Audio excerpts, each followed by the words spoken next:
Recharge कराना भूल गया। सर, इनकमिंग कॉल बंद करना is not stopping of a service, ये हमारे राइट टू कम्युनिकेशन को स्टॉप करना। प्रिपेड सिमखौ लानानै गोख्रों दाबि दैखांदों पान्जाबनि सासे गोख्रों एमपि बिथाङानो जादों राघव चड्ढा मुंनि सासे एमपि पान्जाबनि बिथाङा गोख्रों रावजों जे 12 मांखो थायो बोसोरसेयाव, नाथाय जोङो रिचार्जखौ सोनांगौ जायो 13 बार। माबायसा माने इनकामिंखौ लानानै गोबां खोथा बिथाङाहाय दाबि दैखांनाय जोङो पार्लियामेन्ट बा राज्य सभायाव नुनाय जादों। नोंथांमोना नैबे भिडिअनि गेजेरजों नायनानै लानो हागोन आरो बिथांनि जिखिनि खोथा बुंलांनाय बेफोर गासैबो सैथो। नोंथांमोना भिडिअखौ नायनानै लाग्रो।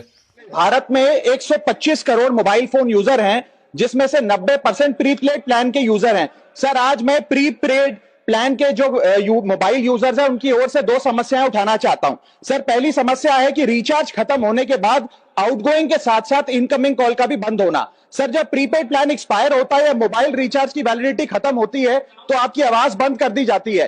फोन मेरा, सिम कार्ड मेरा, नंबर मेरा। सर, रिचार्ज खत्म होने के बाद आउटगोइंग कॉल बंद होना समझ आता है, लेकिन इनकमिंग कॉल बंद होना सरासर मनमानी है। सर, हमारा मोबाइल नंबर आज हमारी डिजिटल पहचान बन चुका है।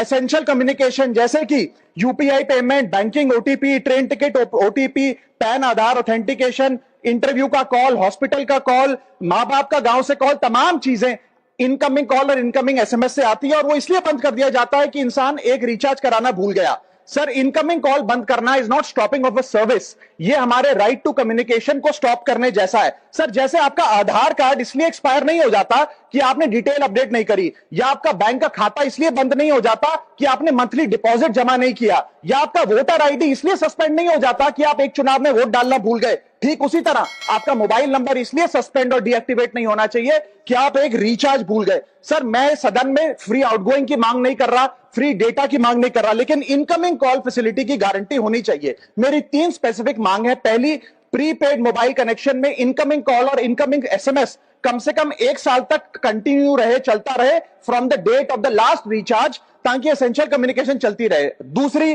Deactivation of the mobile number after 3 years. ऐसा ना हो कि आपका मोबाइल नंबर आपका मोबाइल नंबर बंद करके किसी और को अलॉट कर दिया जाए। कम से कम 3 साल का ग्रेस पीरियड देना चाहिए from the date of the last recharge. And third demand, mobile operator should introduce a low cost incoming only plan. वो लोग जो सिर्फ इनकमिंग के लिए फोन रखते हैं उनके लिए, जैसे कि 10 रुपए में 180 दिन की इनकमिंग कॉल की फैसिलिटी, इस प्रकार की स्कीम्स मोबाइल ऑपरेटर को लानी चाहिए। दूसरी समस्या जो प्रीपेड कस्टमर्स फेस करते हैं वो है टेलीकॉम ऑपरेटर का 28 दिन का मंथली रिचार्ज। साल में सर महीने 12 होते हैं, लेकिन 28 दिन की रिचार्ज के माध्यम से 13 टाइम्स रिचार्ज कराना पड़ता है। कैसे सर? 28 दिन into 13 times is equal to 364 days. ये एक बड़ी क्लेवर स्ट्रैटेजी है, जिसके चलते आपको फीलिंग 30 दिन की देते हैं, लेकिन आपसे डीलिंग 28 दिन की करते हैं। सर, दुनिया में हर जगह बिलिंग साइकिल कैलेंडर मंथ के हिसाब से होती है,